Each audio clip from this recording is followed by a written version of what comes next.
when I started the journey, it was not meant to be for very many farmers. It was just meant to be for a small community. But because of the values, because of how we managed to maintain the sanctity of the group, and we made sure it was only farmers, legit farmers.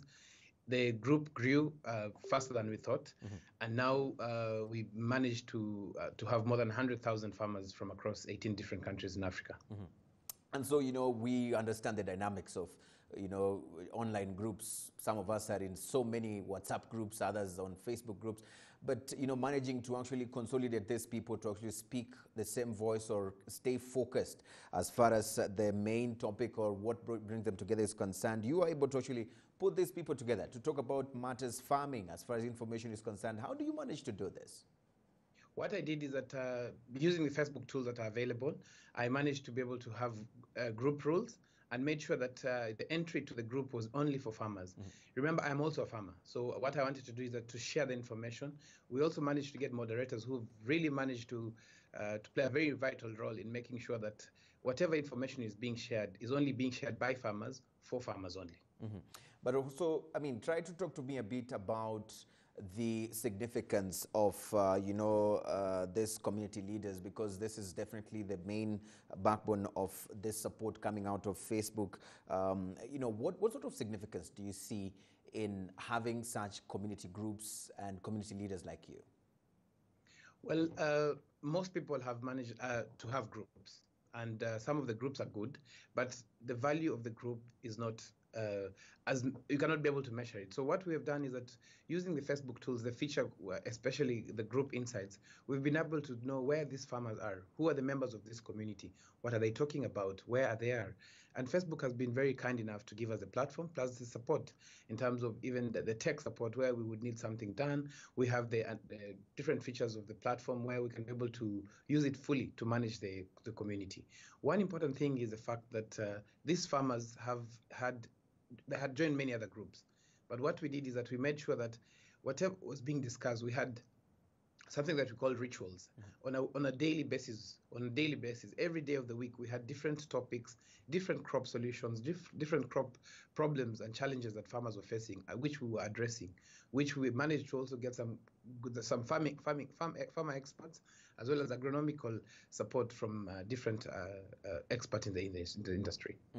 And so probably moving forward, now that you are up as far as this support is concerned, we're looking at $1 million coming up as far as support is concerned. What sort of impact do you think this financing is going to make for you, your group, and you personally as a community leader?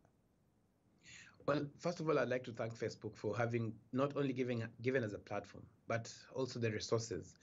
The financing is very brilliant, but apart from the financing, is the people around the Facebook Leadership Program. They are human. They want to see us succeeding. I would like to really thank them for that.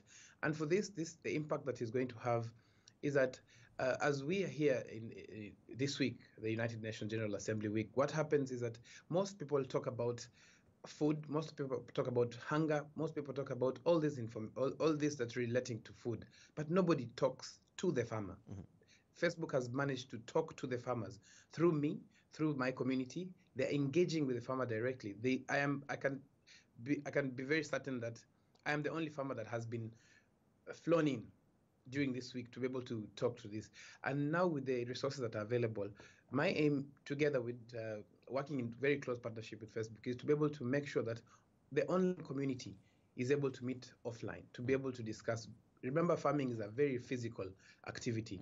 And so what is going to happen is that we want to make sure that we are able to have more of these interactions, more in terms of demonstration sites across the different countries in Africa, so that farmers can be able to acquire the right information from the right people so that they can be able to succeed.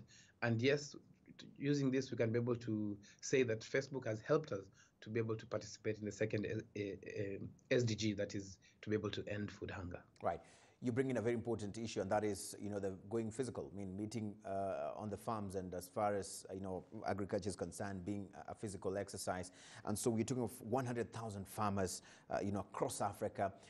How then are you definitely planning to actually practically meet these people in their fields to actually look at some of the challenges that they face and how they're actually putting into place some of the conversations that you have online as far as dealing with their agricultural issues are concerned?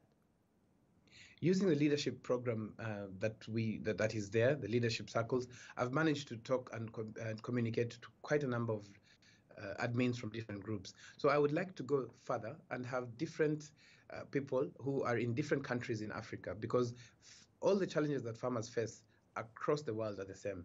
The only difference is that sometimes the weather patterns are different from country to country, region to region.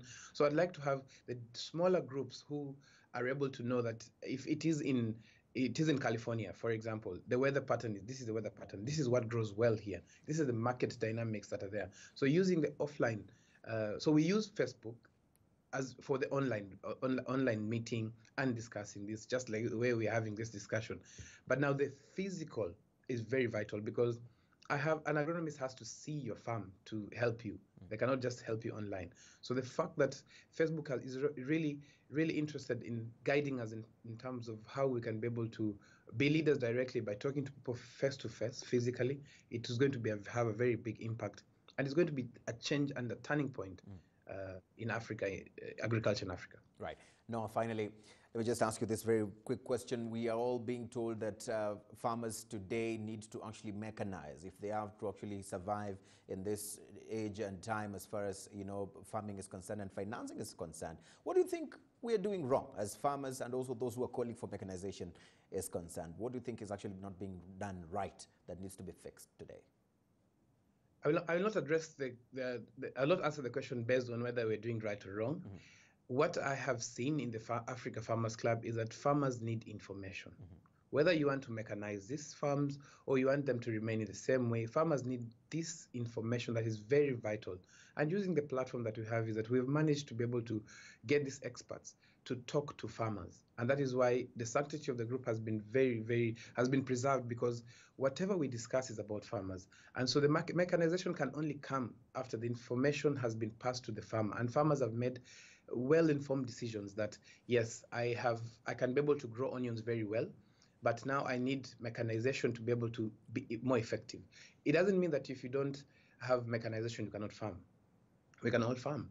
It doesn't mean that without a drip irrigation system, we cannot do it. We can do it. But the challenge is how to do it better.